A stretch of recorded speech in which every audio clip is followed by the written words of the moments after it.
podamos resolver algunas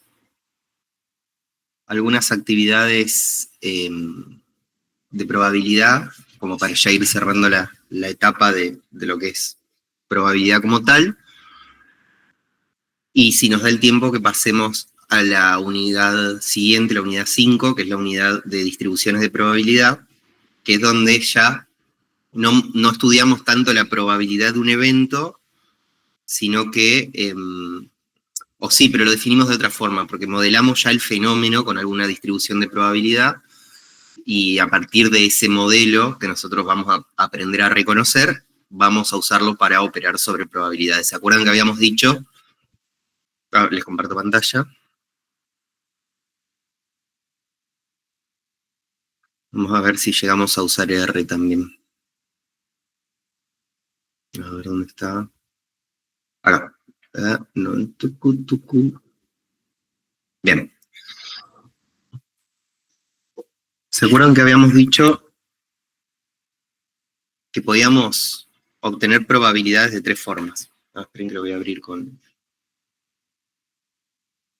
internet, así lo puedo anotar.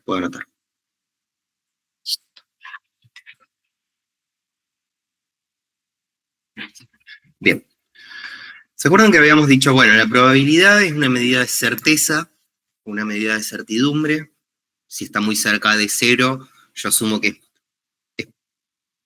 es poco cierto que eso suceda, aunque no quita que tenga una probabilidad asignada, es decir, puede ser que suceda. Una probabilidad cercana a 1 es un evento casi cierto, y después problematizamos un poco de, bueno, ¿de dónde sacamos ese valorcito de A? ¿O de dónde sacamos esa función de probabilidad con la que modelamos, con la que después obtenemos las probabilidades que nos interesan? Entonces dijimos, bueno, tenemos 3 formas. La primera es el enfoque clásico, ¿sí? Que dijimos, bueno, podemos operar con las probabilidades de los eventos si conocemos la probabilidad teórica de ese evento, son los eventos más simples, ¿no? Cuando, por ejemplo, cuando cada elemento de ese espacio muestral es equiprobable, por ejemplo. Y fuimos al ejemplo del dado, fuimos al ejemplo de la moneda, fuimos al ejemplo de la tómbola, fuimos al ejemplo de la ruleta, ¿no? Después, otra forma es conociendo la ley de probabilidad, ¿sí? Si yo tengo una ley, si yo conozco esa ley, que en general era una función de X, que si era continua la definíamos como función de necesidad, y si era discreta la definíamos como función de probabilidad puntual. Si yo conozco esa ley, puedo obtener las probabilidades que a mí me interesen, integrando, ¿no?, esta función en el caso continuo, o sumando las probabilidades en el caso discreto. Y la última forma era haciendo ensayos, ¿no?, haciendo experimentos. En ese sentido decíamos, bueno, yo tengo que hacer una cantidad de experimentos, en esa cantidad de experimentos voy a ver cómo se distribuyen los resultados, y en función de esa distribución de los resultados, yo puedo estimar, ¿no? No calcular la probabilidad del evento que a mí me interesa. Fíjense que en definitiva estudiando los resultados de n repeticiones del experimento, o la ley de probabilidad, por ejemplo, para el caso discretos, es en definitiva una tabla de frecuencias, ¿no? Yo tengo una función X que toma los elementos del espacio muestral y les asigna un número real, ¿no? 1, 2, 3, lo que sea. Después tengo una cantidad n de experimentos, ¿no? Y tengo una frecuencia relativa, que es la cantidad de veces que se repitieron esos valores en n ensayos, ¿no? Entonces ahí está la idea de probabilidad como frecuencia relativa también.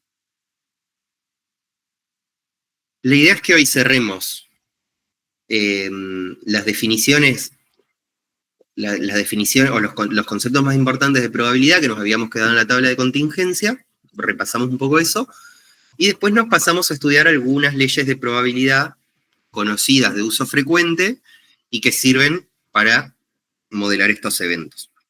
Nosotros lo vamos a ver en el caso univariado, pero después, cuando aplican modelos de regresión, por ejemplo, lo que están haciendo es modelar esta ley, o sea, tomar esta ley para modelar ese fenómeno bajo distintos valores de las variables, de lo que denominan variables explicativas, ¿no?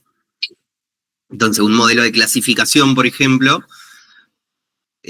podría ser una regresión, pero, por ejemplo, para distintos para distintos conjuntos de datos. Por ejemplo, no sé, la probabilidad de votar a un candidato en función de las características socioeconómicas, del género, de la edad, etcétera, ¿no? Ya es un enfoque más multivariado.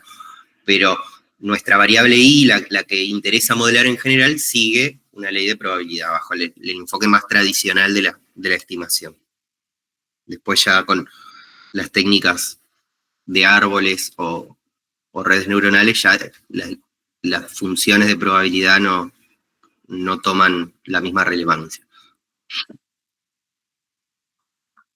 Entonces, nos habíamos aprendido los axiomas, ¿no?, de probabilidad. Dijimos, bueno, la probabilidad de un evento siempre va a ser mayor o igual a 0. La probabilidad del espacio muestral, o de que surja un resultado del espacio muestral, va a ser 1. Y después yo puedo operar con eventos de un mismo espacio muestral para obtener probabilidades compuestas, ¿no? Por ejemplo, habíamos definido que la probabilidad de la unión, ¿no? Por ejemplo, teníamos lo que es la ley de la suma, ¿no? La probabilidad, si dos eventos son mutuamente excluyentes, ¿no?, mutuamente excluyentes, dijimos la probabilidad de la unión de esos eventos va a ser la suma de las probabilidades de cada uno. ¿Sí? Si no son mutuamente excluyentes, ¿sí?, la probabilidad de la unión de esos eventos también va a ser la suma de ambos. Pero, como en este caso son mutuamente excluyentes, cuando no son mutuamente excluyentes, hay una intersección entre los dos conjuntos, ¿no? Entonces se la tengo que restar para no contarla 2 veces. ¿Sí? Y esto lo podía extender a más eventos. También vimos que el complemento de una probabilidad es 1 menos la probabilidad del evento, ¿no? Si a mí me interesa la probabilidad de que no suceda A, la puedo definir como 1 menos la probabilidad de que suceda A, ¿sí? Y lo otro que vimos es que si los eventos son independientes, que acá había aparecido esta palabra, si 2 eventos o cierta cantidad de eventos son independientes, la probabilidad de que sucedan los 2 juntos, ¿sí?, es el producto de las probabilidades de cada uno, ¿no?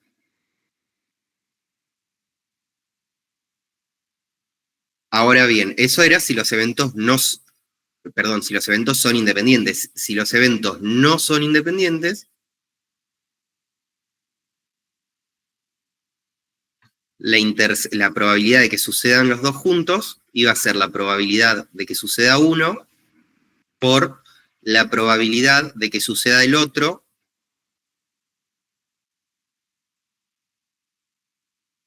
por la probabilidad, sí, de que suceda el otro, habiendo sucedido, ¿no?, el evento anterior. Lo veíamos con el ejemplo de las cartas. Si yo sacaba una carta y no la reponía, iban a cambiar las probabilidades del resto, ¿no? Si yo repongo esa carta y barajo y me las mezclo de vuelta, las probabilidades no cambiaban. Bien. Bueno, y después vimos la probabilidad condicional, que la explicamos acá con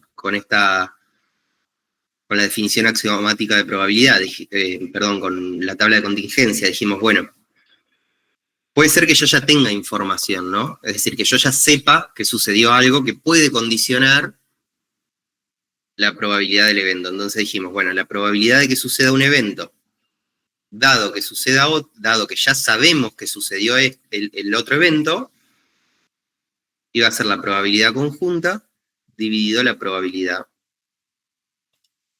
del evento que sabemos que ya sucedió, ¿no? Y eso lo que hacía era recortar el espacio muestral, porque yo terminaba usando como denominador, en vez del total de casos, terminaba usando el total del subgrupo que ya, del grupo que ya había ocurrido, ¿no? Entonces, la probabilidad, por ejemplo, dijimos, la probabilidad de que haya contrabando,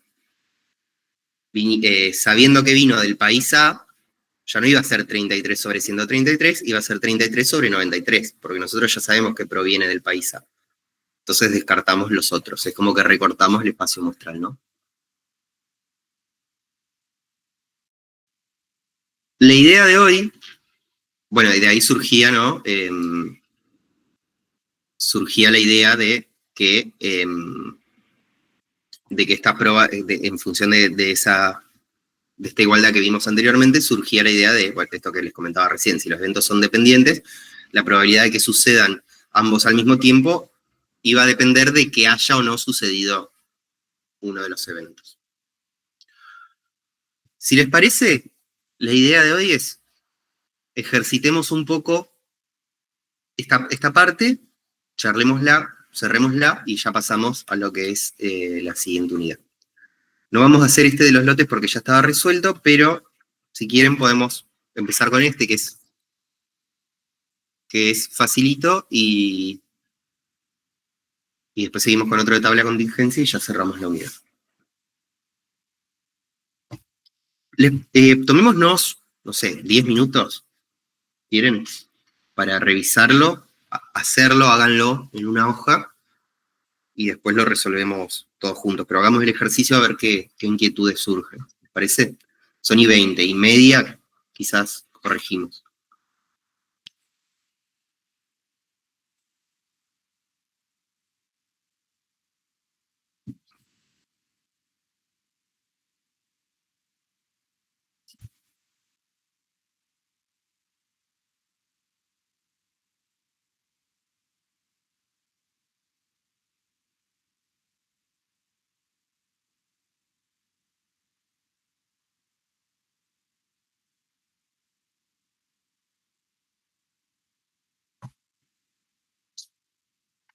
Capaz que hay 5.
Ahora charlamos por qué, pero sí.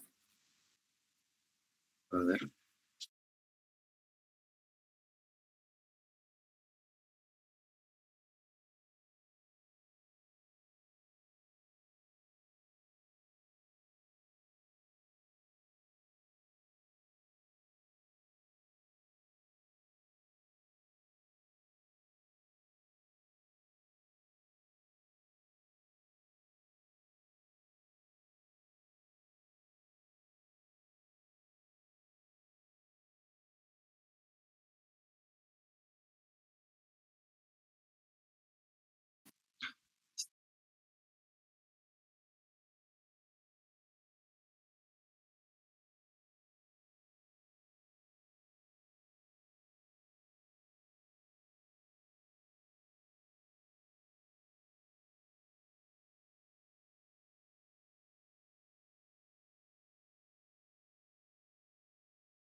A ver, voy a actualizar por las dudas. Si se cierra, voy a actualizar el navegador porque no me anda la cámara.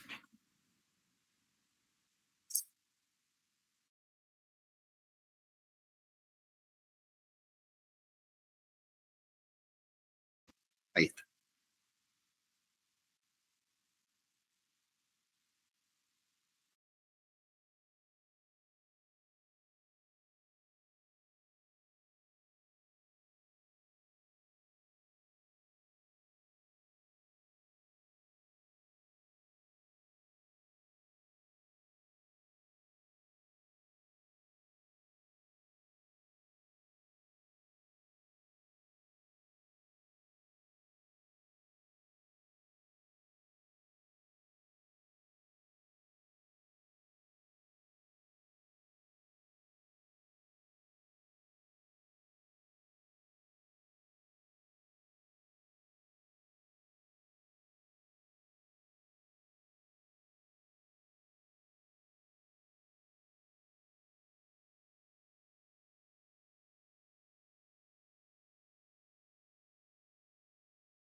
¿Cómo vienen?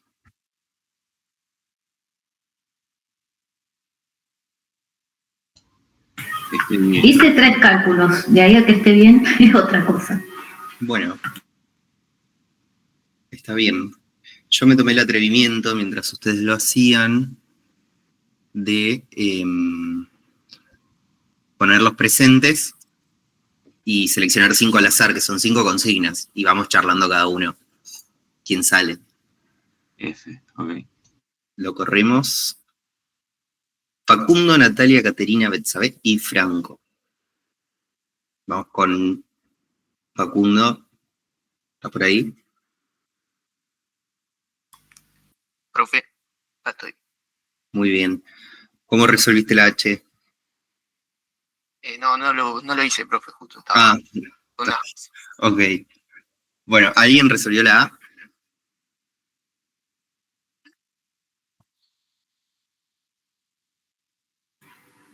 Te digo lo que pienso, no sé si estoy segura. La Dale. población serían las piezas producidas. Ok. Yo puse algo diferente. ¿Qué pusiste? El total de las piezas falladas. Bien. ¿Cuál sería la diferencia? Que los únicos datos que tengo son las piezas falladas. Lo único que examino. Bien. Quizás si fuesen todas las piezas producidas, un resultado posible de ese espacio muestral podría ser que no hay fallas, ¿no? Entonces fíjense que se identifica el defecto principal sobre el total de piezas falladas. Entonces, la población son todas las piezas falladas, ¿no? Es parecido al enunciado de los reclamos que vimos en estadística descriptiva, cuando decíamos, si estamos analizando los reclamos o el tipo de reclamo, la población son todos los reclamos y no todos los clientes, ¿no? Todos los pedidos. Bien, ¿y la variable cuál sería? Defecto principal. Bien, el defecto principal. Que esto contesta un poco la inquietud que tenía Hugo, ¿no? O sea, el defecto principal va a ser 1. Sí.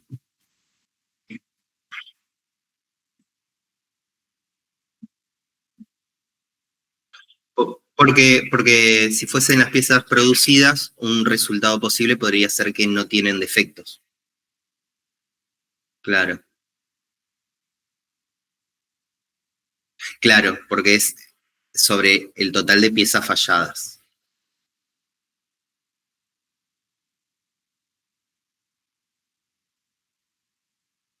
Claro, las piezas falladas. Sí, sí, está.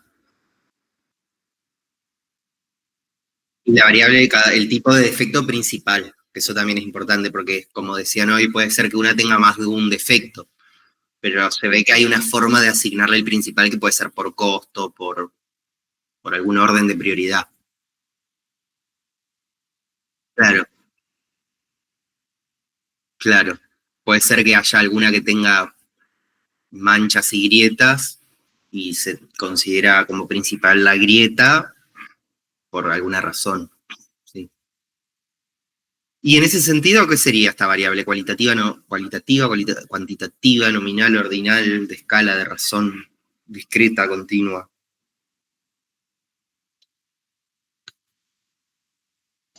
¿Cualitativa? Cualitativa, ¿y de qué tipo?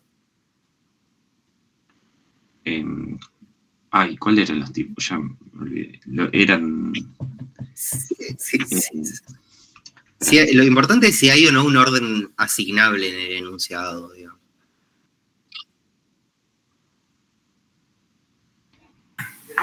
No, salvo que la empresa considere que ciertos defectos son más importantes que otros. Claro, como que hay ciertos efectos que incorporan a los otros también. Para Claro. que tendríamos que suponer o leer eso, ¿no? Y no está definido en ningún lado. Pero así como que no veo que haya definido un cierto orden de importancia. Exacto. Muy bien. Es cualitativa nominal. Muy bien. Bien. ¿Cuál es el experimento aleatorio y el espacio muestral? ¿Qué les parece? El experimento es seleccionar una pieza fallada. Bien. Al azar. Y el espacio muestral es... ¿Al azar y qué? Seleccionar una pieza fallada al azar y registrar el defecto principal. Bien, muy bien.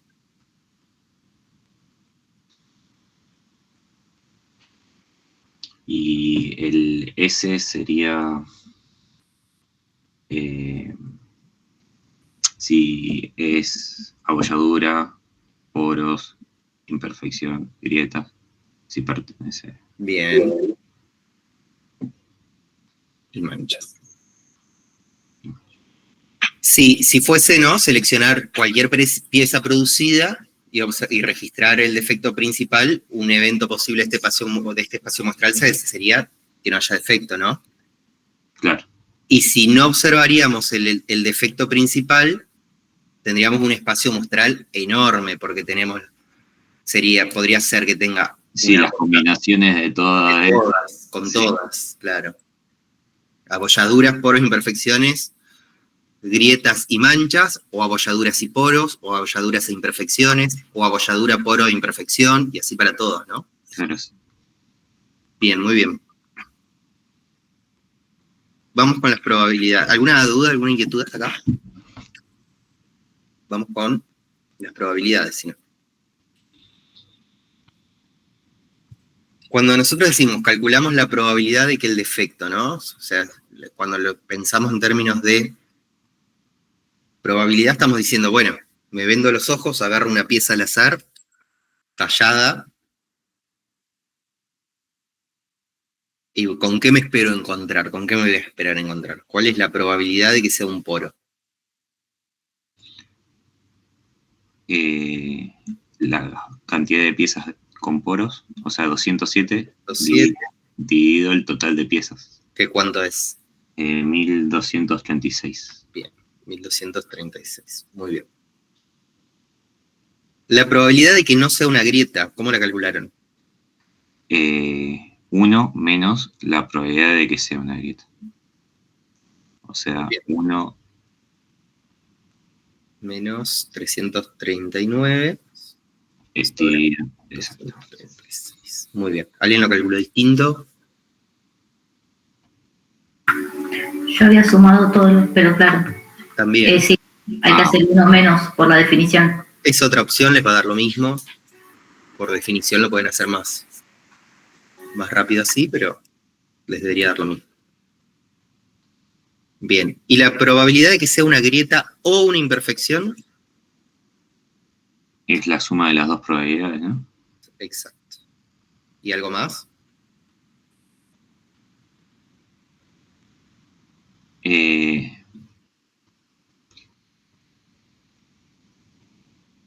No, porque no es excluyente. ¿O sí?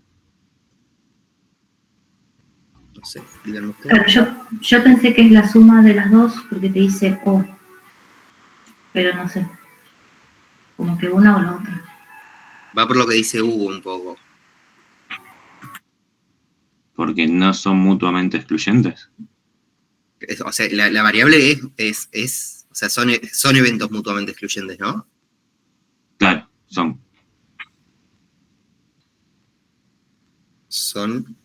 ¿Por qué son mutuamente excluyentes?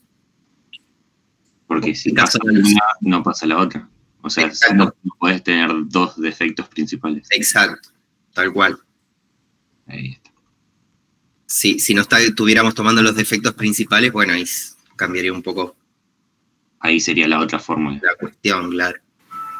¿Y si te dice que sea una grieta y una imperfección, cambiar algo? Pero si son mutuamente excluyentes, ¿cuál sería la probabilidad de que haya una grieta y una imperfección al mismo tiempo? 0. No existe, ¿no? No. O 0, sí. ¿Por qué? Porque lo que charlábamos recién, al ser mutuamente excluyentes, no se van a presentar jamás al mismo tiempo dos defectos principales, ¿verdad? Ah, ahí entiendo. Bien. Bueno, muy bien. Vamos con uno más divertido. ¿Así van a ser los ejercicios del parcial? ¿O? No, mire, en realidad esto es más parecido al ejercicio del no me gusta decirle examen virtual, porque es como de la instancia virtual de autoevaluación.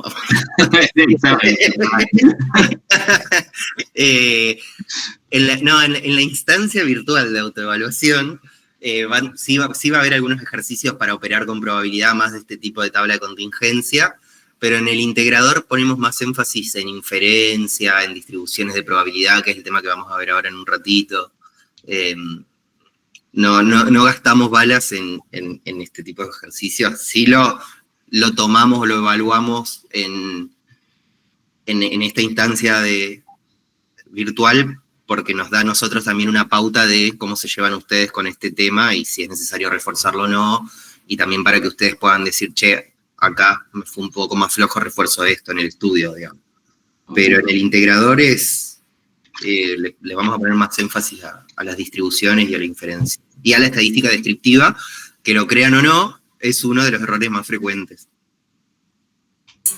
Profe, y ahora en parcial virtual, Sí. ¿Hasta qué unidad entra, digamos? Hasta distribuciones, que es lo que vamos a ver entre hoy y el miércoles que viene. Listo, gracias. No me acuerdo cuántos enunciados, porque antes eran 2, y ahora los cerramos en 1, así que creo que son 4 o 5 enunciados, con varias actividades para seleccionar o ingresar número, muy pocas donde se tengan que explayar, En general son todas bastante sencillas de contestar. Para la idea es que lo contesten, que no estén más de 50 minutos con el examen. Bien. Y pueden usar R, pueden usar la aplicación del celu de Probability Distribution, que ahora se las presento. No hay problema con eso. Después, para lo que para lo que es el integrador, probabilidades, las probabilidades las van a tener ustedes con una salida de R que la tengo acá preparada para mostrárselas como son. Pero es bastante intuitivo. Bien. Bueno, vamos a dedicarle un ratito a este, ¿no? 200 personas que conforman el personal y nos piden 4 probabilidades y nos pregunta si ciertos sucesos son independientes. Capaz que sí nos tomamos 10 minutos, de verdad, y tratamos de resolver. Parece. Esperen que les comparto solo la pantalla, así yo puedo mutearme y no los molesto con el ruido de mate.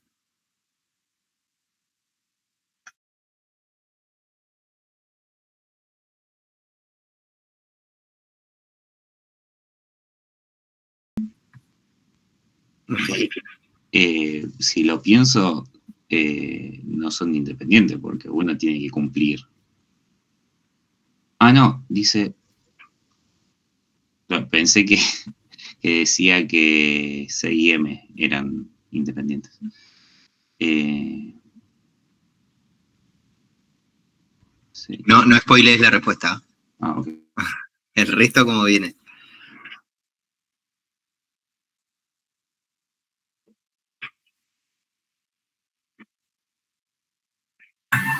El A también me da media duda el último y el B no estoy segura. Ok. Pensando. ¿Lo pudiste plantear al menos? ¿Cuál es el B? El B. Sí. Bien. ¿El resto? ¿Cómo venimos?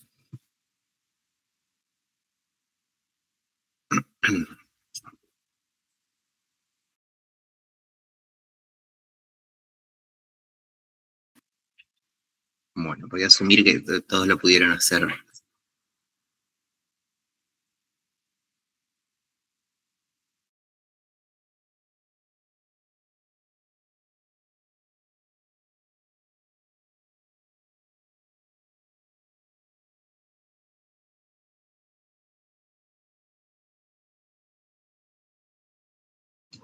Para que sean independientes, las probabilidades me tenían que dar igual.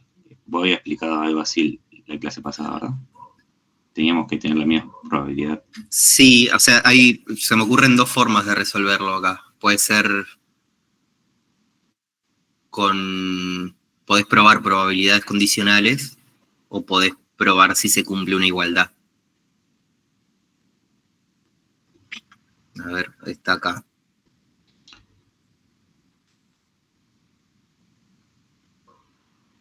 Eso. No. Bien, ¿lo vemos? Bueno.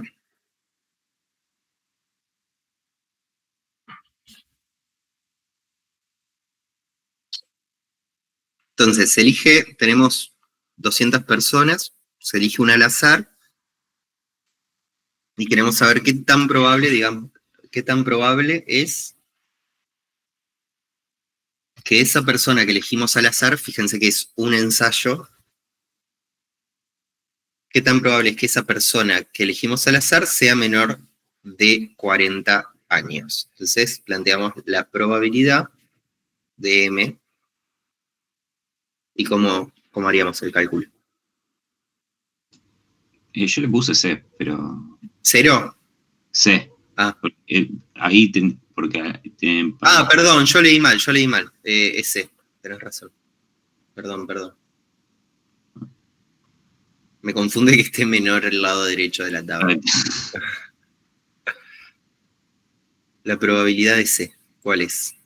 30 más 40 dividido 200. Bien. O sea, el total de menores... 270 sobre 200. ¿Qué da esto? 0,85. 85. Muy bien. ¿Alguien le dio distinto? ¿Alguien hizo otra cosa? Después nos pregunta... Me dio lo mismo. ¿Eh? Me dio lo mismo. Bien. Después nos pide la probabilidad de que trabaje en Planta Norte. 40 sobre 200, Uy, 0,20. 40 sobre 200, muy bien.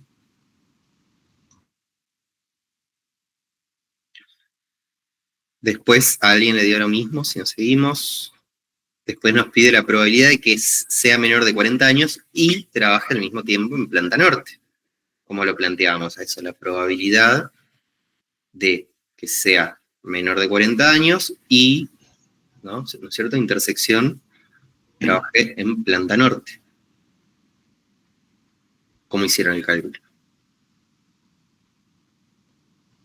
30 y 200. Bien, ¿por qué 30? Porque si te fijas en el cuadrito, 30 y menor de 30 años está ahí. ¿Había otra forma de hacerlo? No, Ah, eres. Porque son 30, ¿no es cierto?, los casos que... y si te das directamente las probabilidades, ¿cómo lo calculas? ¿Cómo, perdón? Si en vez de darte los 30 te da el 0,85 y el 20, ya te da las probabilidades de C y Sí. la probabilidad de N. ¿Cómo? Sí. Entonces, ¿hay alguna forma de hacer intersección entre las dos probabilidades? Y si fuesen independientes, sí, si no, no. Ah, claro. Si fuesen independientes, sí. ¿Y cuál es? ¿Está en el apunte? Sí, el producto, Ah, claro. pero siempre que sean independientes, ¿no? Que cómo sabemos si son independientes, bueno, en el caso de que nos dé solo la probabilidad, nos tiene que decir el enunciado si son independientes. Y si no son independientes, bueno, nos tiene que dar información suficiente para poder llegar a esta probabilidad, ponerle sabiendo que la probabilidad de que suceda un evento habiendo sucedido el otro es tal, pero que no va a ser el caso. Claro. Profe, tengo una duda de ese último cálculo. Sí. ¿No es 30 sobre 40? ¿En qué me equivoqué? No, ahí pasaste a la última, porque hiciste una condicional. Nosotros cuando decimos, bueno, la probabilidad de que sea menor de 40 y al mismo tiempo trabaje en Planta Norte, ¿no? O sea, nosotros queremos conocer, seleccionamos un empleado al azar y queremos que se cumplan estas dos condiciones al mismo tiempo. Si vos dividís por 40, lo que estás planteando es la probabilidad de que trabaje, de que sea menor de 40, ya sabiendo que trabaja en Planta Norte. Por eso recortás. Ahora lo vemos con la última, pero yo cuando divido sobre el total de una fila o sobre el total de una columna, lo que estoy haciendo es decir, yo ya sé que se cumple una de las condiciones. O sea, la probabilidad condicional, cuando yo planteo la probabilidad de que suceda algo, dado que ocurrió otra cosa, yo ya sé que ocurrió esta cosa. Ya es un hecho. ¿No? Acá lo que no sabemos si va a ser de Planta Norte o de Planta Sur. Creemos la probabilidad de que sea de Planta Norte, pero no sabemos de dónde es. ¿Me explicó? Ahora lo vemos. Quedé recalculando, pero bueno. Ahora, o sea, la diferencia es cuando pedimos una intersección, lo que estamos pidiendo, lo que decimos es, bueno, de ese total de 200 personas,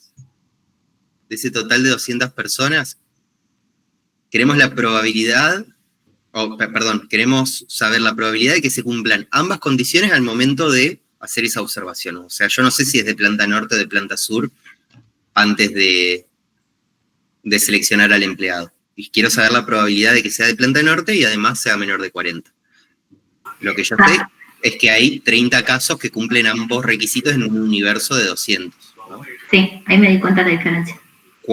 Si vos dividís por 40, lo que estás diciendo es, bueno, yo ya sé que es de planta norte, por eso te tomo solo 40 casos, y quiero saber la probabilidad de que esas personas que son de planta norte, sabiendo que son de planta norte, sean menores de 40 años, ¿no?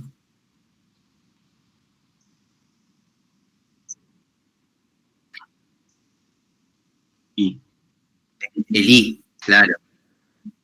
Sí. Sí, para una intersección sí. Siempre va a Y haber el un- otro tiene que decir sabiendo. Y el otro tiene que decir sabiendo o dado que. Está, listo. Sí. Bien, bueno, vamos al último y lo chequeamos, lo comparamos. El último dice, nos pide la probabilidad de que trabaje en planta sur, sabiendo o dado que es mayor de 40 años, ¿no? Entonces, solamente a modo de repaso, ¿no? Que esto es una probabilidad condicional, ¿cómo la resolvíamos? Decíamos, bueno, la probabilidad de que ocurra un evento dado que ocurrió otro es la probabilidad de la intersección, ¿no? Dividido la probabilidad del evento que sabemos que ya ocurrió, recortado a ese evento. Que en este caso, ¿cuál sería? ¿Cuál es la probabilidad de que sea, de que trabaje en planta sur y que sea mayor de 40? 20 dividido 200. 20 sobre 200, ¿no? Y la probabilidad de que trabaje, perdón, de que sea mayor de 40, 30 dividido 200. 30 sobre 200, ¿no? Entonces acá nos queda 2/3, ¿no? Exactamente. ¿Qué es lo que hicimos acá? Dijimos, bueno, yo tengo un total de 200. Sé que mayores de 40 en el universo de esos 200 son 30, ¿no? Entonces, si a mí me interesara, por ejemplo, la probabilidad de que trabaje en planta sur y que al mismo tiempo sea mayor de 40, es porque no tengo ningún dato a priori, y ahí sería como el caso anterior, ¿no? La cantidad de gente que trabaja en planta sur y al mismo tiempo es mayor de 40, dividido el total. 20 sobre 200. Ahora, yo ya sé que, ¿no? Porque ya sabemos que es mayor de 40. Bueno, ¿cuántos mayores de 40 hay? 30. Que es lo que pusimos acá. Bueno, de esos 30, ¿cuántos trabajan en planta sur? 20. Entonces, la probabilidad, ya sabiendo que es mayor de 40, la probabilidad de que venga de planta sur va a variar. Podría variar o no, en realidad, que ahí viene la otra cuestión, el último punto. ¿Me expliqué la diferencia?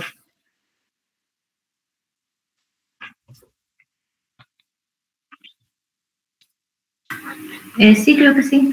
Bien. O sea, es si se sabe o no se sabe. Si se sabe o no sabe, tal cual. Bien. Sí.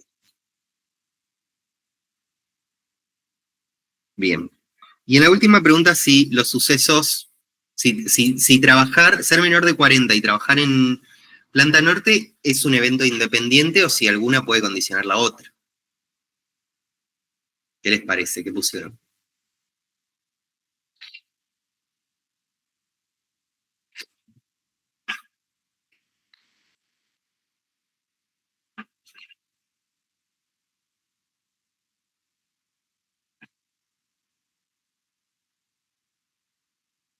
¿Quién es el arriesgado o la arriesgada? Por la fórmula que mostraste, que la probabilidad de A intersección B tiene que ser igual a la probabilidad de A por la probabilidad de B. Okay. Si son independientes, entonces las dos probabilidades tienen que ser iguales. Bien. ¿Entonces son independientes o no? No, uno me da 0 0,15 y el otro me da 0,17. Bien. ¿Por qué no son independientes? Porque si fuesen independientes, ¿no?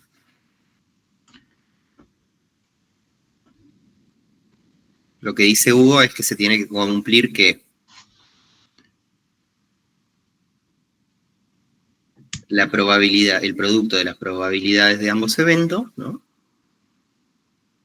Tendría que ser igual a la probabilidad de que sucedan ambos al mismo tiempo. Y él dice, ¿cuánto te da cada uno? La multiplicación me da 17, 0,17. Uh-huh. Y el otro ya lo habíamos calculado, 0,15. ¿Son iguales? No. No, entonces no son independientes. Ahora vemos otra forma de verlo no tanto por definición, ¿no es cierto? No son independientes. ¿Qué significa que no sean independientes en el efecto en el contexto del enunciado, digamos? De que... ¿cómo?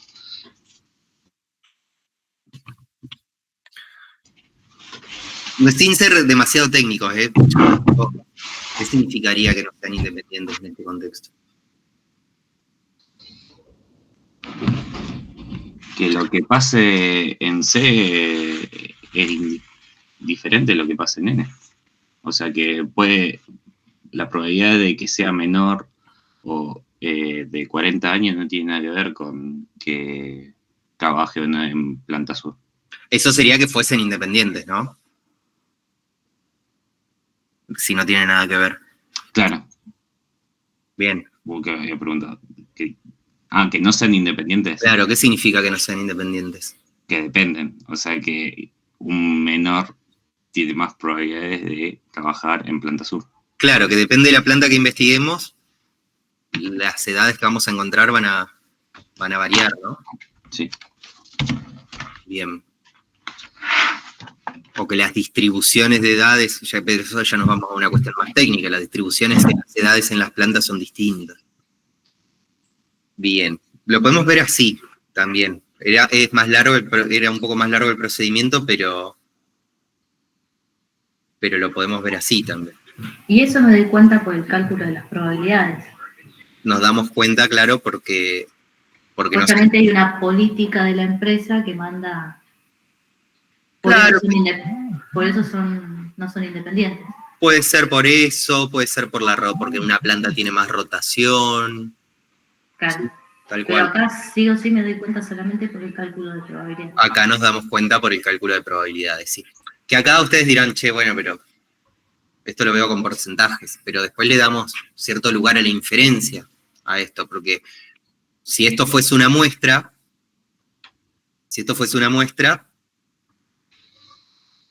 esto va a variar de muestra en muestra, ¿no es cierto? Es decir, imagínense, esto es una muestra de N200, pero yo después tengo otra muestra que en vez de ser así es, por ejemplo, planta norte tenemos 10, tenemos 10, tenemos 30, y acá tenemos 20, y acá tenemos 40. Pongamos. O tenemos, no sé, sí, 40. Y en este caso, en esta muestra va a variar este cálculo, y puede ser que estén más cerca o más lejos los números. Capaz que acá nos da igual, y en una muestra nos dio distinto y en otra muestra nos dio igual. O nos da más distinto, nos da 0,20 y 0,10 la probabilidad. Entonces la inferencia, ¿qué es lo qué herramienta nos da acá? Nos dice, che, la idea de la inferencia es, si nosotros afirmamos que esta igualdad realmente no se cumple, ¿qué tanto nos podemos llegar a equivocar? Entonces, si esto fuese una muestra y esto es 0,17, 0,17 está bastante cerca de 0,15. Capaz que con inferencia no podemos afirmar que tienen dependencia. Capaz que la inferencia nos dice, che, la verdad que son independientes, porque las diferencias son insignificantes en términos estadísticos. Esa es la herramienta, el valor agregado de hacer inferencia, que es el último tema que vemos. Creo que yo les comenté que existe una prueba chi cuadrado que hace esto, que busca, agarra y dice, che, bueno, por ejemplo, ¿no? Hay 180 personas menores de 40 años en todas las fábricas, ¿no? Entonces, 180 sobre 200 dijimos que era 0,85. Entonces, si hay 0,80, si el 85% de la planta, de toda la planta, es menor de 40 años, yo tendría que esperar tantos menores de 40 años como 40 por 0,85, ¿no? ¿Eso cuánto nos da? Yo soy muy malo para las operaciones mentales. 34. ¿No? Entonces, bajo una situación de independencia perfecta, tendría que haber 34 personas menores de 40 años en la planta norte y 160 por 0,85 en planta sur, ¿no? Entonces, la idea de la inferencia es, bueno, ¿qué tanto nos alejamos de esta frecuencia esperada bajo una situación de independencia? Es muy interesante las pruebas de tablas de contingencia. Bien, otra forma de verlo, que les comentaba, que no pasa tanto por esta igualdad, sino que pasa más por las probabilidades condicionales, es decir, bueno, si los sucesos, ¿no? Si los sucesos C y N fuesen independientes, entonces la probabilidad de que sea menor de 40, dado que viene de la planta norte, tendría que ser igual a la probabilidad de que sea menor de 40, dado que viene de la planta sur. Y eso tendría que ser igual a la probabilidad de que sea menor de 40 directamente, ¿no? Entonces ahí uno puede chequear, bueno, la probabilidad de que venga de planta norte, si es igual a la probabilidad de que venga planta sur. Y si eso es igual a la probabilidad de que sea menor de 40. Si alguna ya es distinta, y bueno, no son independientes porque hay una concentración de menores de 40 en alguna planta. ¿Sí? Se ve mejor esto de la independencia, de las condicionales. Sí, no, Mazo. Sí. Bien. Bueno. Seguramente vamos a volver a repasar esto porque estamos con el cronograma, estamos más que bien. Pero la idea o la propuesta de hoy es que empecemos ya con la unidad 5, que son distribuciones de probabilidad. Que sigue siendo probabilidad, pero un poco más divertida.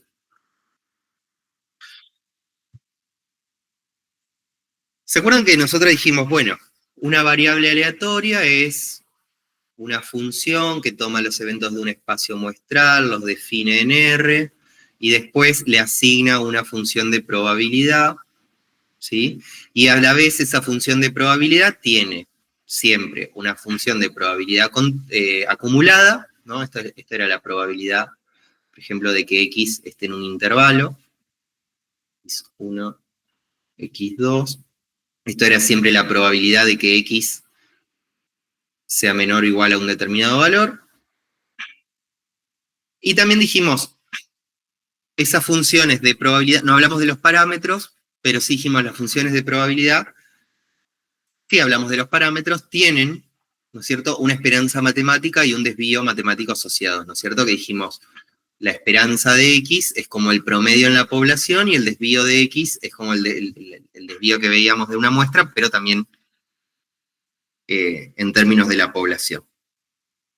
¿Se acuerdan que para hallar la esperanza de X teníamos que, dependiendo si era una función continua o una distribución discreta, teníamos que integrar el valor de X por f de X, y en el caso continuo teníamos que sumar las probabilidades de X por el valor de X, y al desvío teníamos que calcular la varianza, que le habíamos definido como la esperanza de X cuadrado menos la esperanza de X al cuadrado, y hacer toda esa operación. Y yo en ese momento les dije, tranqui, porque igual, o sea, lo importante es que sepan de dónde vienen, de dónde aparecen estos parámetros en las distribuciones, pero en general vamos a estudiar las distribuciones ya conociendo cómo obtener la esperanza y cómo obtener el desvío, y cómo usarlos para modelar las probabilidades y tomar las decisiones, ¿no? Entonces, La distribución de probabilidad es, en definitiva, una función, ¿sí? Una función, una ley que ya está definida, que se asocia a un soporte, a un recorrido de X, que puede ser discreto, que puede ser continuo, y que ya sabemos cuál es su esperanza y que ya sabemos cuál es su desvío. Distribuciones hay un montón, e incluso hay distribuciones que son casos específicos de otras. Por ejemplo, hay una distribución que se llama gamma, que tiene un montón de formas, y hay una distribución que se llama chi cuadrado, que es una específica de gamma, cuando un parámetro de gamma vale un valor determinado. O la exponencial, por ejemplo, que vamos a ver nosotros, también es un caso específico de gamma.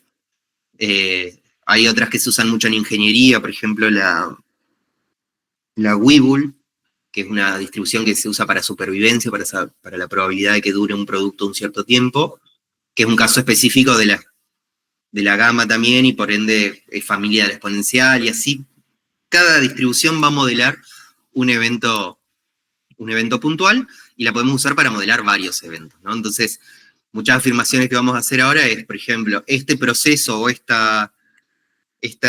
fenómeno se distribuye exponencial, se distribuye normal, se distribuye uniforme.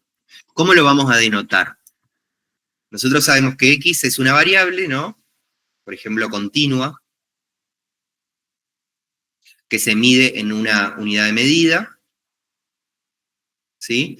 Y vamos a decir que X se distribuye, ¿sí? Con la virguilla, con el rulito, X se distribuye, y vamos a definir la distribución o el modelo de comportamiento con el que se distribuye X, ¿no? El primero que vamos a ver es, por ejemplo, normal, que vamos a denotar con una N.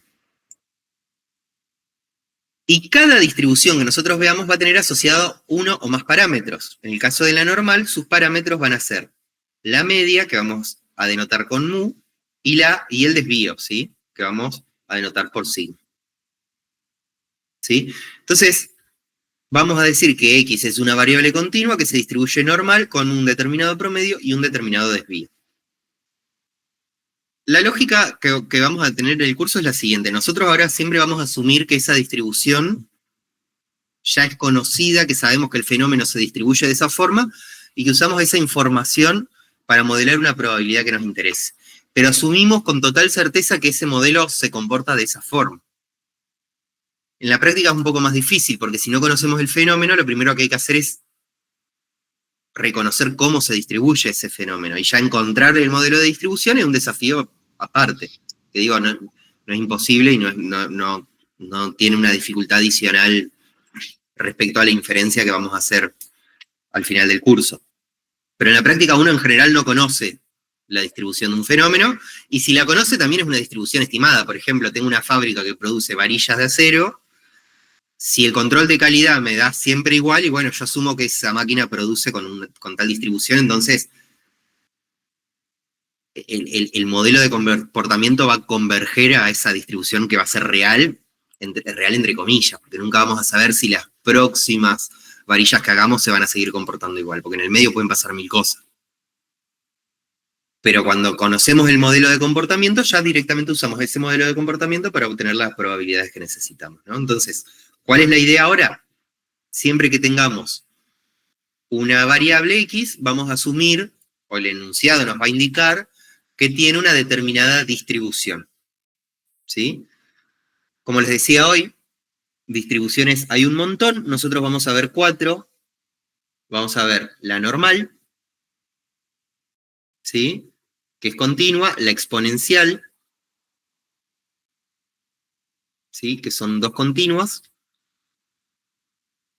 Y después vamos a ver, bueno, la Bernoulli, pero es un comentario, es el ensayo más sencillo, así que no lo comento mucho. Vamos a ver la binomial, y vamos a ver la Poisson, que son discretas. Salvo exponencial, que se usa en muchos ámbitos. ¿Las otras palabras les suenan de alguna otra cosa? ¿Lo vieron ya? Quizás hicieron algún curso de datos o algo, creo que se comentan.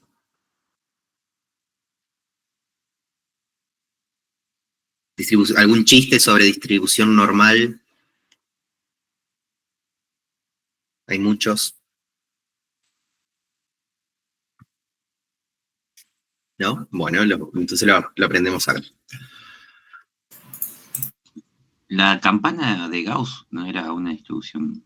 La campana de Gauss inspira así a la distribución normal, sí, tal cual. No sé si hay alguna diferencia en la definición de la ley, pero viene de ahí, es la famosa campana de Gauss. Sí. Es lo único que sé, entonces. No, bueno, ya tenés la primer, ya que la reconozcas. Sí, de hecho, ahora vemos los chistes. Ya, o sea, reconocer la campana de Gauss como distribución normal es un golazo porque ya te da un montón de información, ahora vemos que te da un montón de información sobre los parámetros y sobre cierto comportamiento de probabilidad que es muy particular de esa forma y que ayuda mucho a obtener probabilidades rápidas. Bien. Entonces, ¿por qué vemos estas? Porque nos ayudan mucho a introducirnos a la idea de probabilidad y porque después se usan mucho para modelar eventos, ¿no? La distribución normal, la regresión simple, creo que ya están en fundamentos con regresión. ¿O todavía no? ¿Alguien está haciendo fundamentos de ciencia de datos, se llama la materia?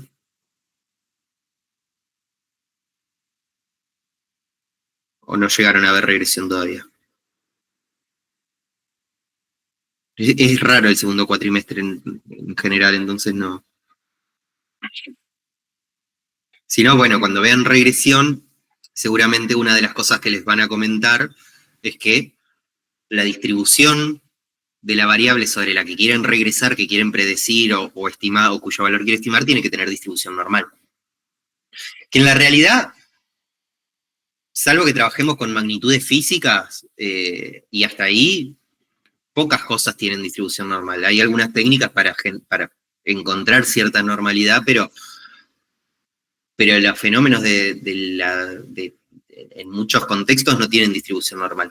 Sí nos va a interesar mucho, porque después cuando veamos muestreo, vamos a ver que los indicadores que tomamos de una muestra se distribuyen normalmente, de todas las muestras posibles que podemos tomar, y ahí empieza a cobrar más relevancia esta distribución. La exponencial la vamos a usar porque se usa mucho para supervivencia y confiabilidad, porque mide el tiempo o la probabilidad del tiempo hasta que sucede un evento. Es un poco naif, vamos a ver, la distribución exponencial, porque es como que no tiene memoria. Tiene una propiedad que se llama propiedad de falta de memoria, que dice el futuro no depende del pasado, digamos, que es un supuesto fuerte. Hay formas de corregir eso, pero no vamos a llegar a verlas. Se usan, sí las van a conocer si se dedican a algún sector específico. La distribución Poisson, que está muy relacionada a la exponencial, porque la exponencial me dice cuánto tengo que esperar hasta que pase algo, y la Poisson me dice cuántas veces va a pasar algo en un intervalo de tiempo o de espacio, ¿no? Entonces hay como una relación ahí. La Poisson vamos a decir, bueno, ¿qué probabilidad hay que sucedan tantos eventos en un periodo de tiempo, en un periodo de espacio? Y la binomial, que es la base de los modelos de clasificación más tradicionales, nos va a decir la probabilidad de que sucedan cierta cantidad de eventos en un grupo de tamaño fijo, ¿no? Por ejemplo, en cajas de 20 productos cada caja, ¿cuál es la probabilidad de que haya a lo sumo 5 defectuosos, más de 5, etc.? Nosotros vamos a ver aplicado ciertos casos, pero como les digo, o sea, vamos a tratar de abstraernos un poco del enunciado, vamos a ir y venir, vieron como hoy les decía, bueno, hagamos la probabilidad analítica, pero interpretémosla en términos del contexto, pero nos vamos a abstraer también del enunciado y vamos a hacerlo en términos analíticos, porque así como se puede aplicar en el enunciado que estemos estudiando, se puede aplicar en un montón de cosas más. Entonces la idea es conocer el modelo y la aplicación del modelo, más que su aplicación específica en el contexto donde la estemos estudiando, ¿no? Vamos con la distribución normal. La distribución normal, que es la que comentaba Hugo recién, que es la famosa campana de Gauss, tiene características muy deseables y una de ellas es que es simétrica respecto a su media. ¿Sí? ¿Qué significa que sea simétrica? Que ambas colas se van a distribuir de igual forma hacia ambos lados, ¿no? Y como les decía hoy, es muy relevante porque más allá de que la variable que nosotros observemos tenga o no distribución normal, al momento de hacer inferencia es muy importante porque si mi tamaño muestral es suficiente, la muestra que yo tome va a tener un promedio cercano al promedio real. Ya vamos a ver el teorema central del límite más adelante, pero es muy deseable que esta propiedad que la distribución normal se cumpla en la distribución de los estimadores. ¿Cuáles son las características de la distribución normal? Que el famoso chiste es la distribución normal y después puedo tener la distribución paranormal, ¿no? Ese es famosísimo, es genial. ¿Qué características tiene esta distribución normal?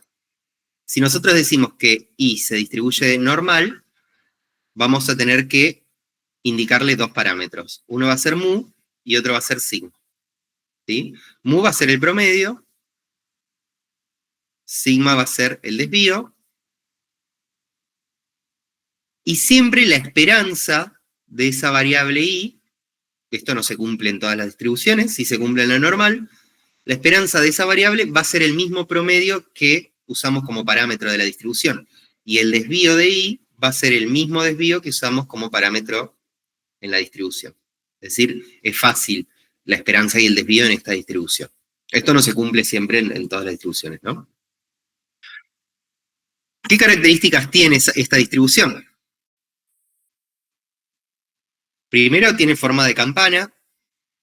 ¿Qué significa eso? Que es simétrica, esto que les decía, que las colas son iguales a ambos lados, y aparte es mesocúrtica. ¿Qué significa que sea mesocúrtica? Que no es ni muy aplanada ni muy puntiaguda, ¿sí? Hay una distribución que se llama T-Student, que la vamos a ver más adelante, que es similar a la normal, pero vamos a ver que tiene colas más pesadas, que no es mesocúrtica.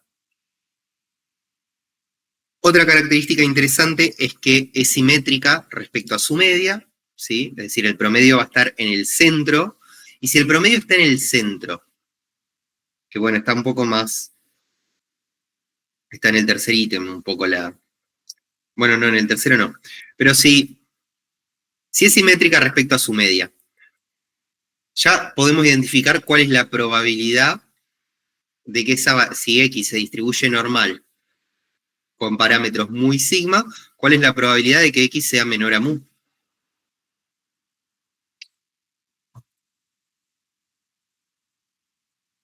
Si es simétrica respecto a su media. 50%. 0,50, muy bien. Sí, claro, 0,50. ¿Sí? La moda, la media y la mediana son iguales, ¿sí? Y... Consulta, vos dijiste que no es achatada y ahí hay una variación sigma Acá. a donde está achatada. Sí, pero tiene que ver con esta característica de que empieza de esta forma y después toma como que cambia tiene que ver como con la derivada, en realidad. Ah, ok. Por ejemplo, una distribución achatada podría ser la uniforme. Se me ocurre. Pero es distinto, por ejemplo, pensándolo también de si es muy puntiaguda o no. Una normal podría ser algo así. Estoy haciendo un mamarracho, ¿no? Que dista, por ejemplo, de una función que es directamente así. Uy, acá se me fue.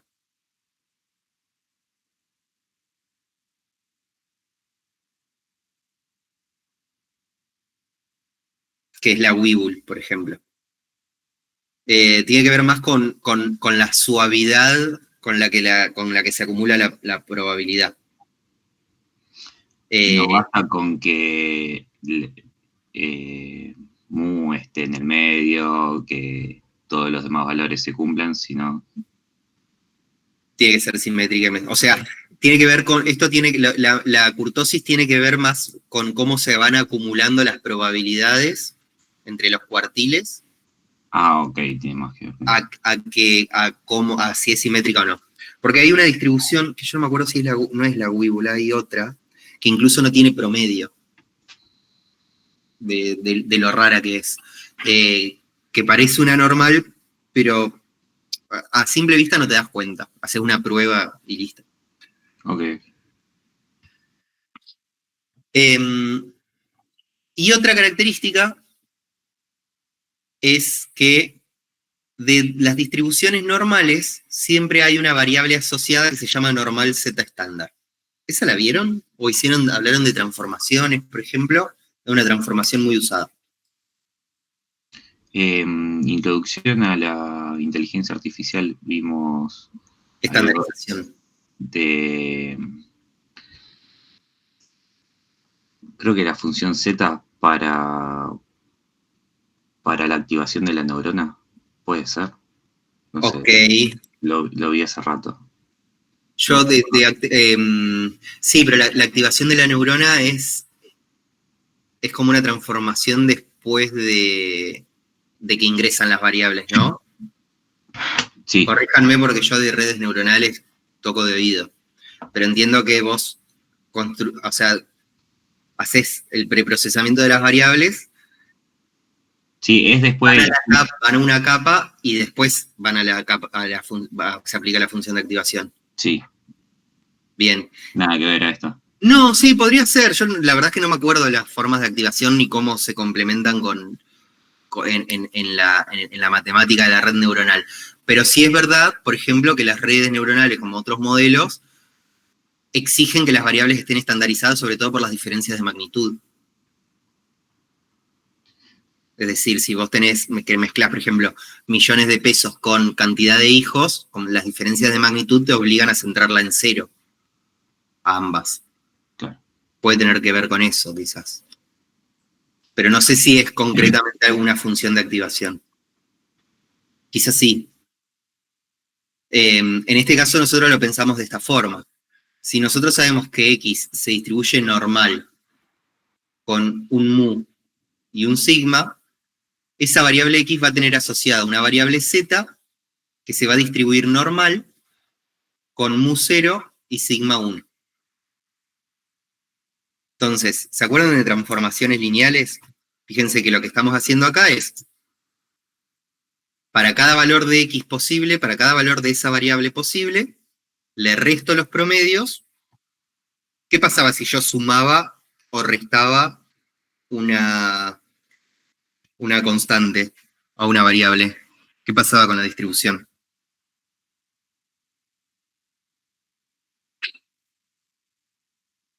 Se corría, ¿no? Se trasladaba.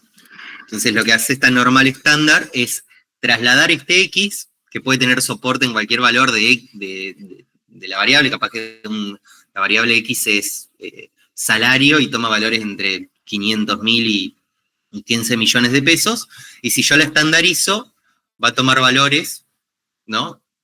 Con promedio 0, como que la corro a 0.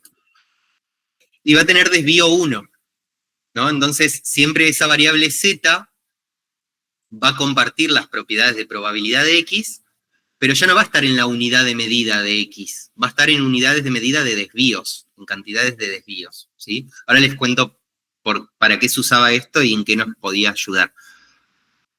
Es una forma muy común de estandarizar las variables, sobre todo cuando no hay atípicos. Creo que se usan otros métodos, como hay una estandarización robusta, ¿no? Por min, max, etc. Bueno, esas también son funciones de activación. Después voy a averiguar a ver cómo se relaciona. ¿Por qué les comento que existe esta Z estándar? Vamos a un ejemplo, ¿no? Por ejemplo, yo digo que X se distribuye normal con media, supongamos, X es la longitud de barras de acero.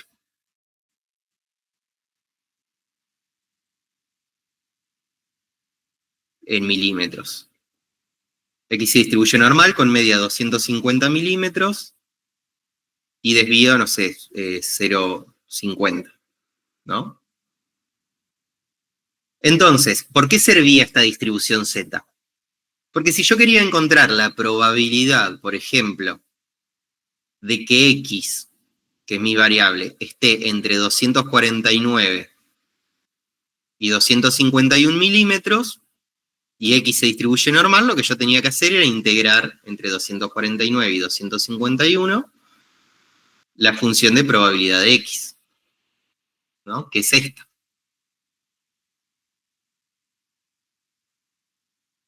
¿Cuál era la alternativa? Si yo conozco la media y el desvío, lo que podía hacer era correr la variable X a 0, ¿sí? Y buscar en tablas los valores. Entonces, ¿qué hacía? El límite inferior era 249 menos 250 sobre 0,50. El límite superior era 251 menos 250 sobre 0,50. ¿Sí? Acá me da 1 sobre 0,50, es 2, ¿no? No, es 1. No, está bien, es 2. ¿Y acá es menos 2? No, acá es menos 2 y acá es 2. Corríjanme, chicos, porque yo no... Acá es menos 2 y acá es 2. Ahí está. Entonces, cuando yo hacía esta estandarización de la variable, yo podía encontrar esta probabilidad, pero planteándola en términos de z, de su variable asociada. Entonces decía, bueno, es lo mismo, esto es lo mismo que la probabilidad de que z, ¿sí?, esté entre menos 2 y 2. Y esos valores siempre lo tenía en esta tabla monstruosa, que ojalá nadie la conozca, que eran las tablas que venían en los manuales de probabilidad, donde yo tenía que buscar el valor de z, acá 2, buscar, estos eran los decimales, sí, está bien, estos son los decimales, estos son los segundos decimales. Se usaba para hacer los cálculos eso. Se usaba para hacer los cálculos de probabilidad. Tenías que buscar. Sí, tal cual. Yo creo que se siguen usando. En la estadística no paramétrica sí, creo que sí. A Julia hay que preguntar. Pero ahora ya no la vamos a usar más porque por suerte tenemos 3 opciones para la normal. Primero tenemos R. Segundo, tenemos una aplicación del CELU, que se llama Probability Distribution, que la podemos usar si tenemos duda de si lo que estamos ingresando a R está bien o no. Y después tenemos una regla empírica, que la podemos usar en ciertos casos. Entonces, esta no la vamos a usar, lo que vamos a hacer es amigarnos con las salidas de R. Ahora cuando veamos el ejercicio las charlamos.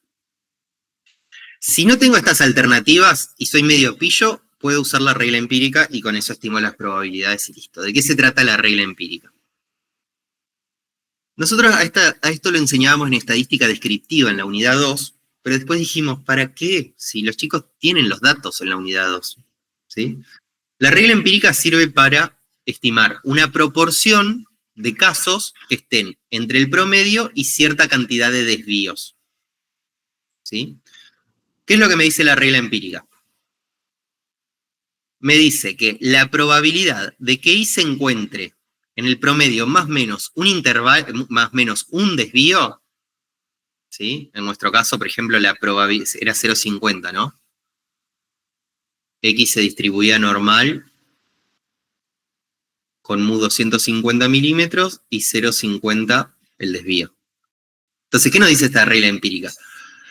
Sí y solo si la distribución es campanular, es normal, en realidad, si se cumple esa condición, entonces yo sé que la probabilidad de que X esté más o menos un desvío va a ser 0,68. Es decir, en este caso la probabilidad de que X esté entre 249,5 y 250,5 va a ser alrededor de 0,68. ¿Sí? La probabilidad de que I esté contenida en el promedio más o menos 2 desvíos va a ser 0,95 y la probabilidad de que I esté en más o menos 3 desvíos va a ser 0,997. O sea, casi el 100% de los casos van a estar contenidos en 3 desvíos respecto al promedio. Hay una forma, si en algún momento ven algún... eso, es una definición de atípico también. A veces se usa como definición de atípico, podemos estar más o menos de acuerdo. ¿Se acuerdan que habíamos dicho el caso atípico? Lo habíamos definido como aquel caso que se alejaba, ¿no es cierto?, del rango intercuartílico más o menos 1,5, ¿no? Era si el valor de X era mayor a ese intervalo. Otra forma de definirlo es si el valor de X es mayor a mu más menos 3 desvíos. Que podemos estar o no de acuerdo, digamos. O sea, es una alternativa, son criterios. Hay formas más robustas de definir los casos atípicos, por ejemplo, del rango intercuartílico más menos 3.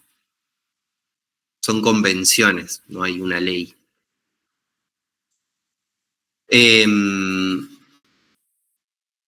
Entonces, la regla empírica nos puede servir, y de hecho la usamos, por ejemplo, nosotros nos interesa más que el razonamiento que puedan hacer sobre el ejercicio, entonces no nos interesa tanto darles una probabilidad difícil de encontrar, sino que puedan apropiarse de las herramientas que vemos en clase para encontrarla. Entonces, muchos casos que les demos de probabilidad pueden poder resolverse con, no sé si existen, pero se podrían resolver con regla empírica directamente.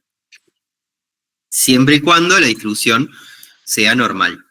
Si no es normal, hay alternativas de reglas como para estimar la proporción de casos en un intervalo, por ejemplo, la desigualdad de Chebyshev, que está acá comentada, pero no tiene sentido, que la veamos. Entonces, supongamos, volviendo a las barras de acero, supongamos que esas barras de acero generan longitud, ese proceso que es estable en el tiempo, genera longitudes con distribución normal, ¿no es cierto? Entonces sabemos que I, si nosotros pedimos la especificación del modelo, lo que tendríamos que decir es que I se distribuye normal, con media 250 y desvío 0,20, ¿no? Esa es la especificación del modelo, con sus parámetros. También sabemos por la definición que vimos antes que la esperanza de I o el promedio de I va a ser 250 milímetros, que el desvío de I va a ser también 0,20 milímetros. Esto es en la normal. En las próximas distribuciones vamos a ver que no siempre se repite el parámetro con el que se modela la distribución respecto a la esperanza y al desvío. En este caso sí son iguales. La primera, entonces, pensemos cómo resolver estas probabilidades, ¿no? Por un lado nos pide la probabilidad de que al seleccionar una barra al azar, su longitud se encuentre en este intervalo, ¿no? Entonces, analíticamente sería la probabilidad de que I esté entre 249,8 y 250,2. ¿Quién me lo dice rápido? Estimada, más o menos.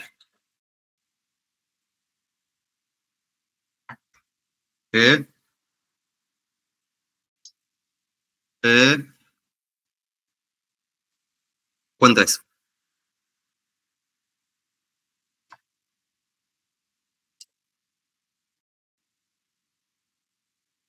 Eso sería la diferencia del desvío. Claro, que podemos aplicar reglas. ¿La empírica aplicás? Ajá. ¿Qué sería el 68? 0,68. Muy bien, es alrededor de 0,68. Ahora lo comprobamos con R. Después nos pide la longitud, la proporción de barras con longitud mayor a 250,4 milímetros. La probabilidad de que I sea mayor a 250,4.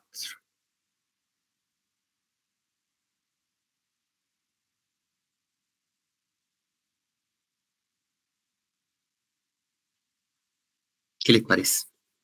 Está más difícil de sacar, pero las podemos sacar. Pensémoslo así. ¿A cuántos desvíos estoy acá respecto al promedio en este 250,4?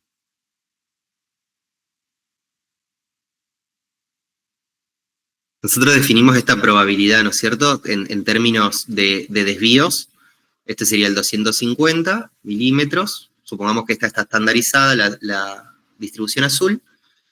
Y dijimos, esta probabilidad, ¿no?, es alrededor de 0,68.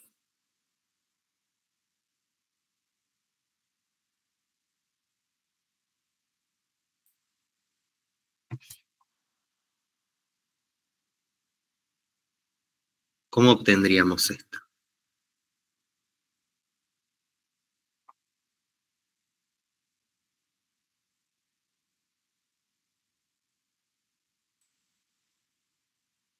Pongamos la ingeniería inversa. Si yo les digo que es 0,025, alrededor de 0,025, ¿me creen?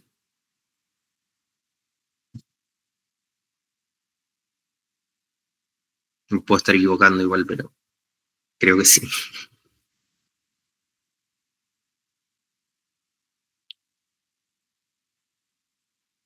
¿Qué piensan que hice?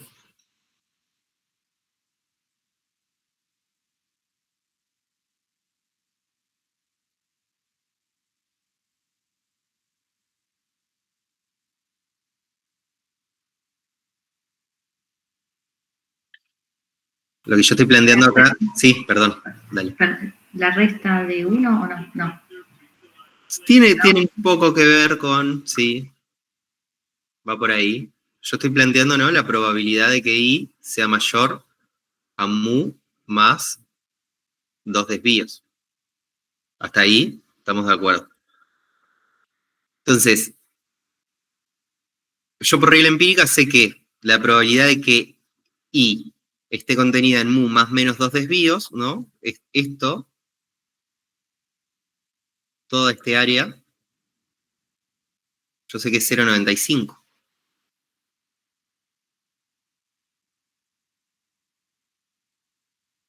Y a mí me pide concretamente esta probabilidad.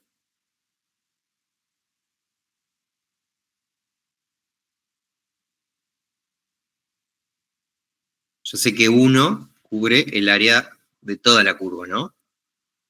Menos el 0,95 que está contenido en más menos 2 intervalos, me queda 0,05. ¿No? Pero ese 0,05 está distribuido en las dos colas de la distribución. En esta que me interesa a mí y en esta que no me interesa.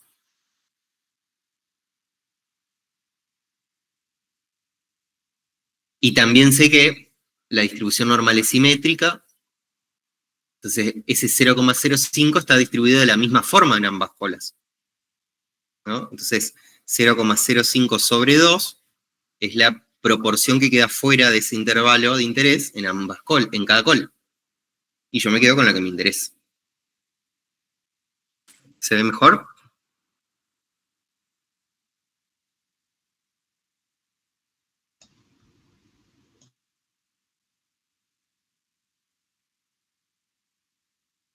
Sumo que sí. Sí, estoy tratando de bajar la aplicación que dijiste. Ah, esta es. A ver, ahí les muestro. Probability Así. No sé si se ve. Distribution. Es verde. A mí me parece roja, che. A ver. Esto. Que es con una f de x ahí. Ah, no. Así se llama. Es probability Distribution. Igual ahora nos amigamos con R. Ahora en estos últimos minutos nos amigamos con R. ¿Cómo haríamos esto con R? Paso les comento y no nos va a quedar tiempo para hacer un enunciado, pero lo seguimos mañana en el laboratorio. Se ve poquito, con el gris le cambio el tema.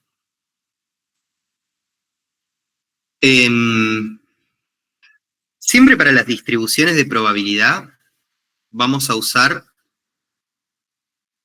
una familia de sentencias que comparten dos cosas. Primero, va a tener un prefijo que va a indicar qué tipo de probabilidad queremos obtener, que puede ser R, D, P o Q, ¿sí? Profe, disculpa, se está viendo la presentación en pantalla. Ah, perdón. Ahí les cambio. Perdón. Ahí está R. ¿Se ve bien? R, en tamaño de letra, etcétera. Sí. Bien. Sí, ¿cómo se hace para ponerlo en modo oscuro? Yo tengo después les paso el código, tengo que se me cambie con la hora, pero Ah, ok. para cambiarlo ustedes, a ver, es acá, no. ¿Dónde están las opciones generales? ¿En Tools? ¿A la de Help? En Tools, sí, acá, opciones globales. Ya les recomiendo que vayan acá a Code, a Display, y activen lo que son los Rainbow paréntesis, que eso está bueno porque les anida con los paréntesis con el color. Fíjense que Ok. como que les indica qué paréntesis se corresponde con cuál por el color. Y para cambiar el tema, acá, en apariencia, yo uso unos que me descargué de internet, este de día, este de noche, pero tienen varias opciones. Bien, entonces, siempre para obtener probabilidades, lo primero que tenemos que ver es que va a haber una letra, la R es para generar números aleatorios, entonces no la vamos a usar, pero fíjense que si yo quiero generar 5 números aleatorios de una distribución normal, con promedio 250 y desvío 0,20, puedo usar la función rnorm, ¿sí? Y además de la letra que acompaña la función, van a tener el nombre de la distribución como tal. Es decir, todas las sentencias van a ser letra más distribución. La letra nos indica la operación que estamos haciendo, la distribución nos indica con qué distribución estamos operando. Si quiero generar 5 números aleatorios, por ejemplo, de una distribución exponencial, voy a usar Rexp, ¿no? 5, 1. Me va a generar 5 números de otra distribución exponencial normal. ¿Cuáles son las que más vamos a usar? La Q sirve para encontrar un cuantil. ¿Se acuerdan lo que era? Un percentil. ¿Se acuerdan lo que eran los percentiles? Era el valor que acumulaba hasta tal probabilidad. Por ejemplo, si yo le pido acá QNorm, le pido, decime el valor de X tal que acumule un 0,50 de probabilidad en una distribución normal con media 250 y desvío 0,20. ¿Cuál les parece que va a ser el resultado de esa sentencia? O sea, dame el valor de X tal que acumule el 50% de los elementos de esa distribución.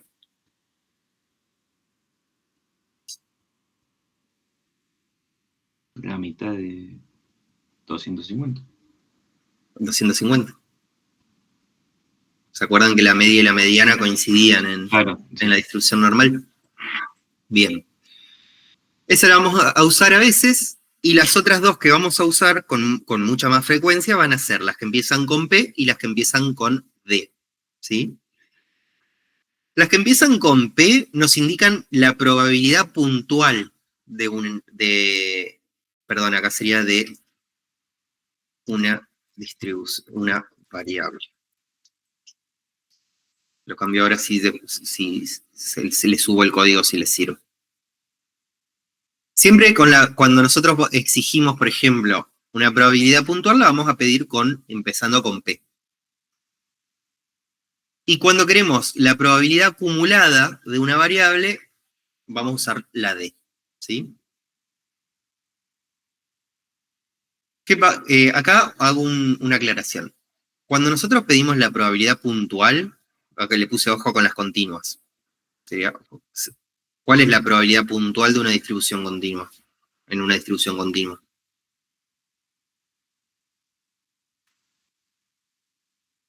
¿Se acuerdan que decíamos?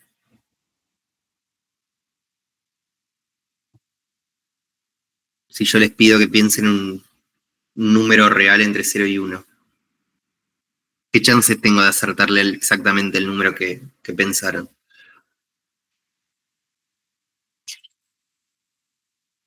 No sería infinito. ¿Eh? No sería infinito. Claro, o sea, pueden pensar infinitos números, por ende la probabilidad de que yo le acierte va a ser muy chica. ¿Alguien pensó en 0,253410? Por ejemplo, entonces, ojo con las continuas cuando pedimos probabilidades puntuales, porque R nos va a devolver un valor, pero ese valor no va a ser la probabilidad. Sí en las discretas no hay problema, pero en las continuas, esta función no la vamos a usar. Entonces ustedes van a tener, por ejemplo, P-norm y D-norm.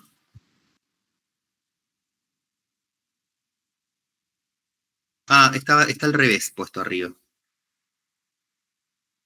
Es al revés. Acá es D y acá es P. Fíjense. Ahí está. Ahora, fíjense.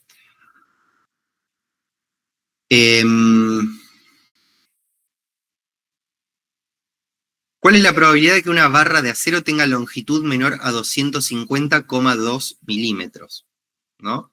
Entonces, lo que estamos planteando acá es la probabilidad de que si X es longitud de barras de acero en milímetros, la probabilidad de que X sea menor a 250,2. Es una acumulada, ¿no? Lo voy a resolver con P-norm. Yo acá, perdón, me equivoqué, hoy cuando lo armé al revés. La P es la probabilidad acumulada y la D es la probabilidad puntual. Yo lo voy a ingresar así. P-norm, ¿sí? Acuérdense, P acumulada, norm viene de la distribución normal y le tengo que ingresar o le tengo que indicar cuál es el valor hasta el que quiero acumular esa probabilidad y la especificación siempre del modelo, que en el caso de la normal siempre va a ser media y desvío. ¿Sí? Yo corro esa función y me devuelve la probabilidad. Ahora, ¿qué pasa? Podría pedirle la acumulada exacta de 250,2. Y ustedes me dirán, va a dar 0. No, da 1,21. ¿Qué es ese 1,21? Lo que hace la función es evaluar, o sea, toma la ley y evalúa la función en ese punto, en 250,2. Les puede servir para graficar la distribución, por ejemplo.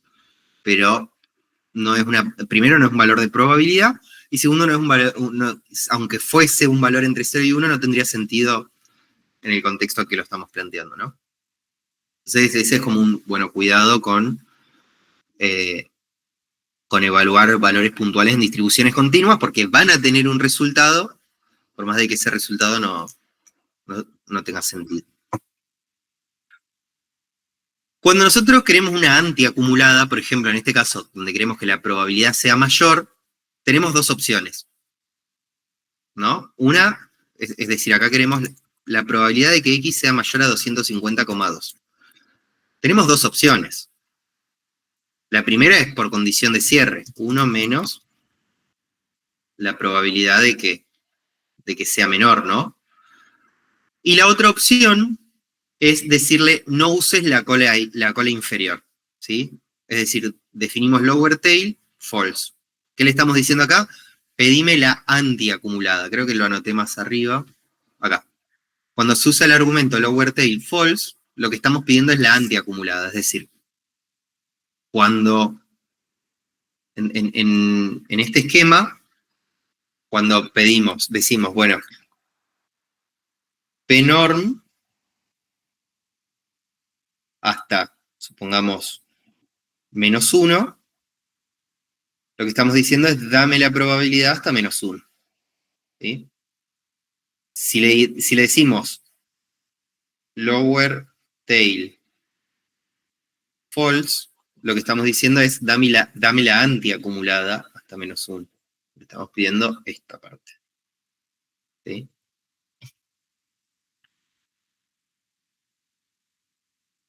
Donde nos quedamos acá, ¿no? Entonces, nos va a dar ambas formas de calcular esa probabilidad nos van a dar iguales. Fíjense que la probabilidad, ¿no? La condición de cierre, la probabilidad de que la variable tome valores hasta 250,2 o mayores, nos va a dar 1. ¿Sí? Puedo sumar directamente esas probabilidades. Y si yo quisiera encontrar un intervalo, lo que tengo que hacer en R es lo que hacíamos, fíjense que estamos usando distribuciones acumuladas. Si no puedo usar una función para integrar, o sea, especificar en un objeto la función de la distribución normal y usar una función que integre en esos intervalos.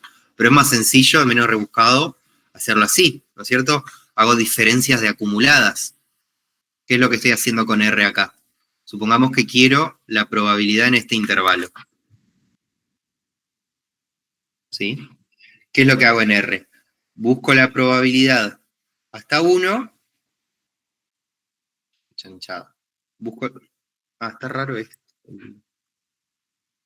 No soy yo que dibuja feo, está raro la tableta. Sí, igual, profe, se está viendo R. No. Ahora, ¿Puede ser que el hour tail también lo hayan explicado así? Sí. Yo lo que les decía es, si yo pido en este caso, por ejemplo, una probabilidad hasta 1, tomo toda esta probabilidad. Si le pongo lower tail,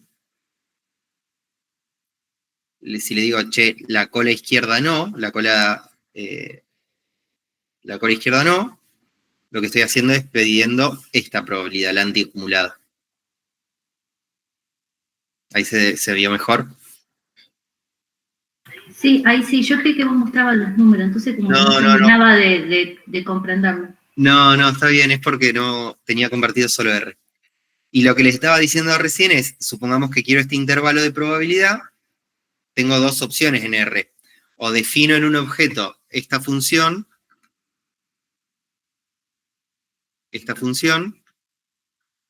defino los parámetros y con una función para integrarla, le integro en esos límites. O lo otro que puedo hacer es calcular la acumulada hasta 1, en este caso hasta 1, ¿sí? Y restarle la acumulada hasta -1. ¿No? Le resto esta partecita acá. Y ahí me queda la probabilidad de interés, que es lo que hice acá. Calculé la probabilidad yo quiero la probabilidad, ¿sí? La probabilidad de que X sea mayor a 249,8 y menor a 250,2. ¿Sí? Entonces, ¿qué hago en R? Calculo la probabilidad hasta el límite superior, ¿sí? Y le resto la probabilidad hasta el límite inferior, ¿sí? Esa diferencia entre ambas probabilidades me da la que me interesa a mí, ¿sí? Fíjense esto que les decía acá. ¿Cuál es la probabilidad de que sea exactamente 249,8 milímetros? R me va a devolver un valor, ¿sí? Me devolvió 1,2. ¿Pero qué es ese 1,2? Nada, es como que tomo la función, reemplazo la variable en 249,8 y me quedo con la imagen de esa función, ¿sí? Fíjense que acá, y eso sirve para graficar, pero no para obtener una probabilidad, ¿no?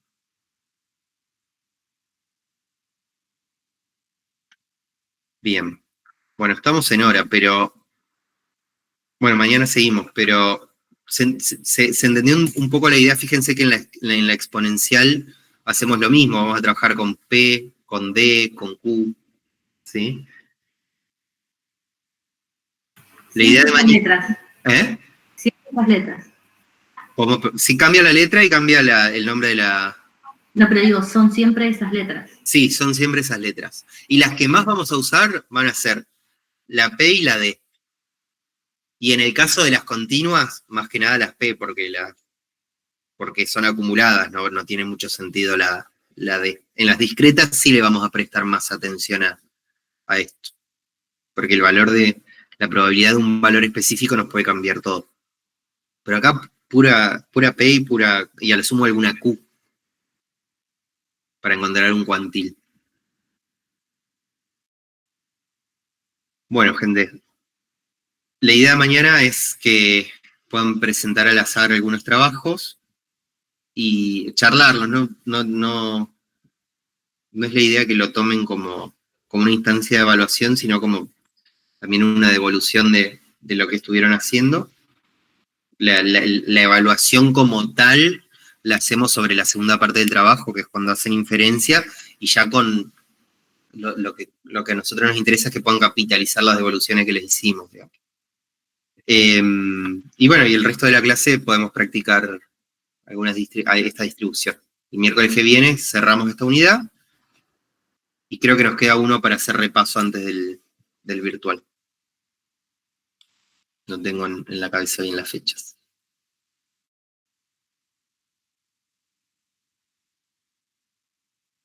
Bueno, no sé si hay alguna duda, alguna inquietud.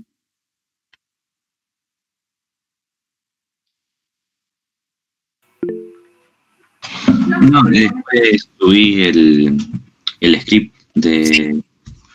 Dale, después. ahora se lo subo. Bueno, listo, nos vemos mañana, profe. Bueno, gente, nos vemos. Gracias. Adiós. Nos vemos. Chau, chau.